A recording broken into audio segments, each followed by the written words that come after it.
Looking up as her commanding officer moved to his customary place right in front of the drop doors, Yenna felt her stomachs drop. As the rest of the Sunvuenerthians' heads dimmed along with hers, as the tension seemed to reach a climax, her rifle's solar magazine made the only noise she could hear inside the Eclipse stealth frigate, as it hummed with power. "All right, brothers and sisters, you all know the plan, you all know the stakes. I won't bore you with the details again. Just remember this."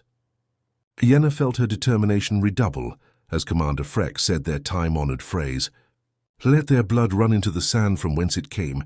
Bring the sun." Commander Frex turned and waited as the pilot spoke over the comm channel. "Bring the sun, my siblings." The quiet of the dropship was immediately replaced by a crash of thunder as the electromagnetic storm they had been navigating hit the assault team with a fury. Yenna pounded down the ramp into the storm, glad she didn't have skin like their Cabrorian neighbors, as parts of her carapace began to glow an electric blue from the power surging in their air. Taking her position to the left of the formation, the other Solar Knights watching her back, Yenna looked through her reticle at the surrounding rock and sand. While other species had always called her homeworld barren and ugly, Yenna loved the red sand and the storms. Except for on mission days like this, the storm made it nearly impossible to see with conventional weapons. Flipping the sight from its natural setting to its storm setting, she saw no life signs. "Clear?" she said into her comm as the rest of her team responded similarly. "Move to Phase 2, Commander Frex said as he gestured for Yenna to take point. Moving to the front of the formation, Yenna began to move toward their destination. She could barely see it from here, mostly because of the traitorous Sunvuenerthian troops inside waiting out the storm. Out here, her team's natural glow had disappeared, as she felt the cool of the storm's electricity. The trek to the structure was a battle in and of itself, the storm its debris, and the poor visibility making each step a chore. Yenna put up a hand as they got within 300 lengths of the structure, the traitorous creatures inside clearly visible from the outside. "Target confirmation?" Commander Frex inquired. Bringing her rifle to bear, she sighted in and began scanning the luminous faces, with the optical computer tucked safely in the carapace around her right eye. The heads of her people truly were like a lit match, with the body covered in intricate black and red carapace. Her scanner began scanning the unique carapace markings on each of the traitors. "Frex?"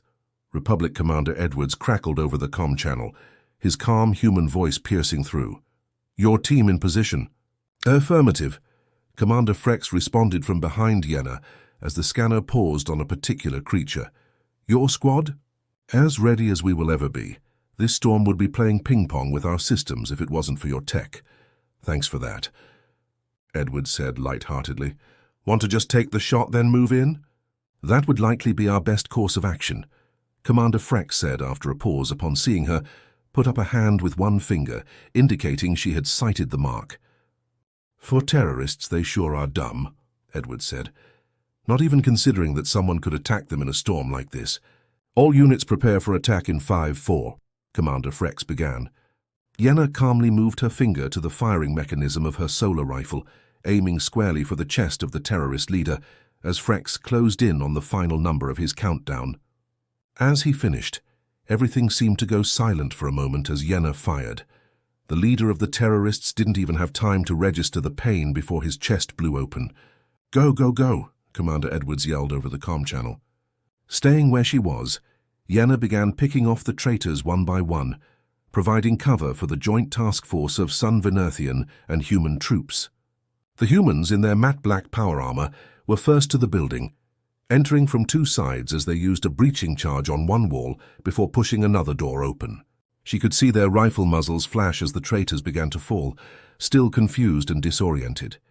Yenna didn't watch her own people enter the squat structure, as her attention focused on a group of 4 traitors beginning to open a hatch in one corner of the room. "Be advised," Yenna spoke calmly into the comm channel, a habit she had developed over her years as a sniper. 4 targets are opening a hatch in the northeast of the structure. Yenna shot one, its head disappearing in a blaze of solar fire, while 2 humans and 1 Sunvuenerthian opened fire on the other 3.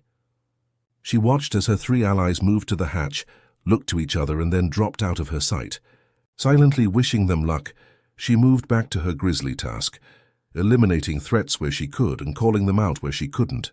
As the joint task force began calling out all clears over the comm channel, Yenna saw movement out of the corner of her left eye. 4 Sunvuenerthian terrorists had just exited a concealed hatch 400 units away from the facility. Her blood ran cold as she saw them dragging a group of children attached to each other by chains. "All units be advised!" Yenna roared over the comm channel. 4 targets are exiting a hidden entrance 400 units southwest of your location. They have the kids. Yenna swore to herself as the 2 commanders began yelling orders. These terrorists didn't care for the children's lives. Some weren't even Sunvuenerthian. They would die out here in this storm. It only took Yenna another second to realize the other problem. She was the only unit within weapons range of the targets, but she couldn't shoot for danger of hitting the kids. These bastards would get away with those kids. The task force couldn't stop them. But maybe she could. Leaving her position and pounding toward the terrorists, she slung her rifle and lifted her sidearm. It was a human design, given to her by a member of the Republic squad here. She hoped it worked as well as she had been told, especially in this downpour. Lightning struck all around her as she vaulted a cleft of rocks and raised the pistol before squeezing the trigger. Her targets were much slower than her, having to drag the kids with them, so she was now in a perfect position with the kids out of her line of fire. The first terrorist dropped like a ton of stone as her first shot took him right through the head. The other 3 turned to open fire, but she was in a much better position. Finishing them off, she moved to the kids, all of which shrank away from her. "Corporal," Yenna heard over the comm channel from Commander Frex. "Superstorm incoming. You have to get out of there now." Yenna felt as though all of her innards had just dropped through the stones beneath her boots. Her rescue had just become much more dangerous. 3 options presented themselves to her, each coming to her mind in a split second. She could try and bring the kids with her back to the structure, but she already knew from the electricity growing in her carapace that she wouldn't make it.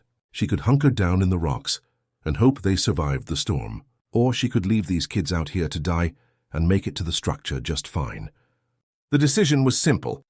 Grabbing the kids, she pushed them into a cleft of rock she had spotted as she took out the terrorists. Facing the frightened children, Yenna put her body in between the storm and the kids. She would not let these kids die even if it cost her life. She felt the superstorm hit her, just as she wedged her feet and hands into hold she hoped would hold. Yenna had seen superstorms on Sunvuenerth. She had grown up here. The aftermath was something every Sunvuenerthian had seen many times. Being in the storm was a whole different beast. She felt something slam into her back enough force that she felt the carapace on her back, tough enough to stop a blade. Crack. The storm roared at Yenna and she roared right back, screaming in defiance as the merciless storm tried to claim these kids. She didn't know them. It didn't matter. "My name is Yenna Val Tress," she bellowed into the uncaring storm, "and I will not let you claim these kids." Commander Travis Edwards found Yenna first, 4 hours after the storm had subsided. He breathed in awe as he first caught sight of her. The carapace of her back had been shorn away by the storm, leaving nothing but bloody and broken skin and bone beneath. A length of stone protruded from her right thigh, long enough to have gone all the way through his power armor. Then his breath caught as he saw a small head peek out from around Yenna's leg. The human girl couldn't have been more than 8, her body covered in bruises, but nothing the storm could have given her. Not wasting another moment, Edwards called for a medevac and sent a ping of his location. His eyes lingered on Yenna's limp form, her hands and feet pushed so forcefully into the stone by her own will that it had cracked their carapace. He found himself saluting the fallen soldier, the fallen hero. Then others joined him. Then all of them stood saluting a woman they had barely known but wished they had. "Farewell, Yenna," Commander Frex said beside Edwards. "May you return to the sun." "Thank you, Yenna," Edwards said, only now learning her name. "I wish I had known you. This life did not deserve you, your courage or your determination. But these kids are alive because of you, and I think that is all you really wanted. Rest easy." Thank you for listening. Want to play in a tabletop role-playing game in this universe? Want to improve your life while playing? Check the link in the description.